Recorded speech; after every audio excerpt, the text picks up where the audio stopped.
today with Rob Tyson, Managing Director of Peel Mining. Rob, thanks for your time. Thanks, David. Are you able to share a little bit about the Peel story? Yeah, sure. So Peel's been going for 12 years roughly. We made our home in Cobar about 10 years ago, and it's a great place to be. It's a prolific base and precious metal rich area. 4 operating mines, and we've picked up a fantastic land position in the Cobar Basin. We've made 3 discoveries since we've been there. 2 are copper rich, one's a zinc lead silver rich discovery.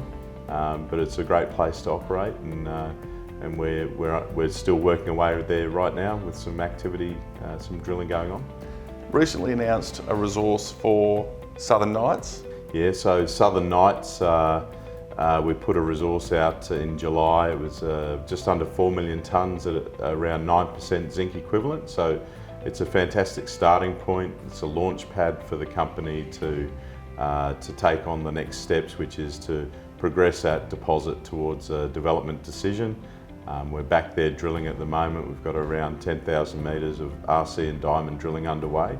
And that really is about, I guess, picking the rest of the fruit on the vine, so to speak. There was quite a bit left at the end of the resource estimate, we felt.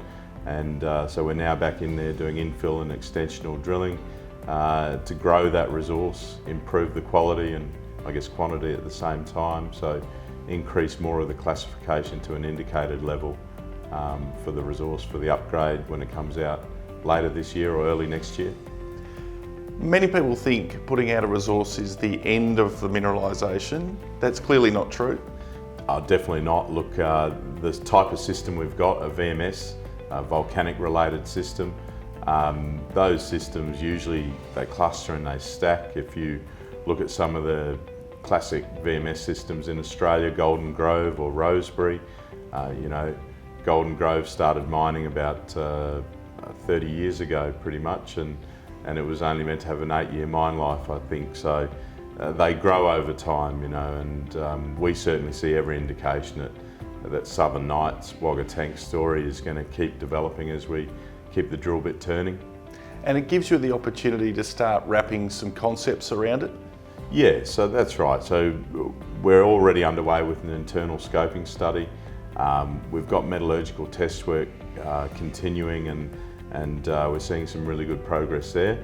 But essentially, we're scoping it out now to see what can happen, where we can take the deposit, and that process is underway. So, and that's really to help us, I guess, when we get this updated resource, we can go into a full-scale scoping study and have a head start on it, essentially. And in terms of Mallypool, how's that progressing?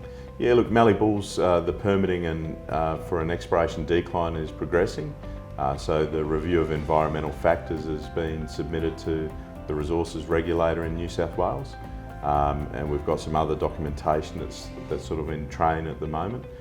So that's on track. I'm hoping that within the sort of the next 6 to 9 months we'll get that permitting completed, and that'll give us the option to go underground as an exploration decline, subject to joint venture approval and funding. So we've got some work to do there, but I guess we look at Southern Nights now and it sort of changes the equations a bit. We've got 2 high-grade deposits within Kui of one another, and so our thinking is around, what can we do with that? We believe we're at a critical mass in that sense.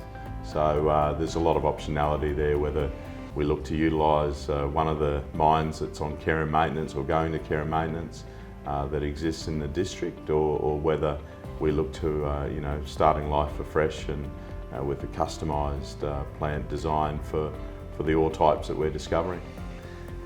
Many people would look at Peel and think it is a pure zinc stock, but there's a lot more to the story.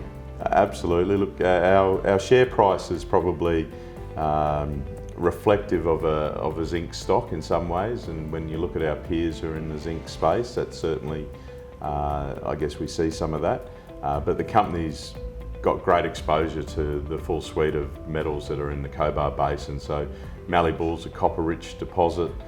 Some very high-grade copper hits, is pretty much as good as you get in the Cobar Basin. And Southern Nights is lead, silver, copper, gold as well. So There's a lot of silver. There's about 10 million ounces of silver in the Southern Nights Wagga tank system as it stands, and we believe that's going to grow significantly. And obviously silver's having a good run at the moment as well, so it's being, I guess, linked as towards gold as a precious metal. So we see lots of upside with the full metal suite that we're exposed to. We're certainly not just a zinc stock. A lot of work going on the ground and in the ground. Yep. What should investors be thinking and looking for from the company over the next 3-6 months? Yeah, so we've got a couple of rigs on the ground at Southern Nights Wagga tank at the moment. There'll be news flow around drill results coming out of that. Some of that work is going to be focused on, I guess, bringing new mineralisation to the Wagga tank Southern Nights system. So we're hopeful we'll get some exploration upside in the work we're doing. But nonetheless, we see some pretty easy runs just by systematic drilling around our deposits as they exist down there at the moment. So there'll be news flow in that sense. There'll be news flow around metallurgical test work over the next 3 months or so. And then I guess an updated resource around Wagga tank Southern Nights early next year, hopefully.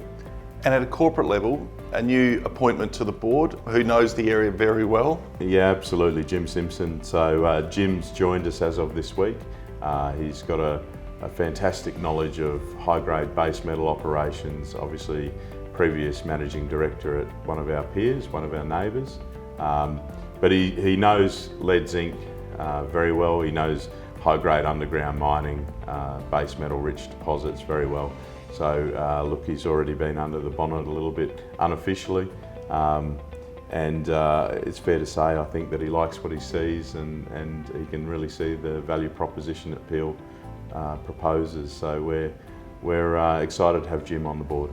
A lot of activity underway and a lot of activity planned. Exciting times ahead for the company. Rob, thanks for your time. Thanks very much, Dave.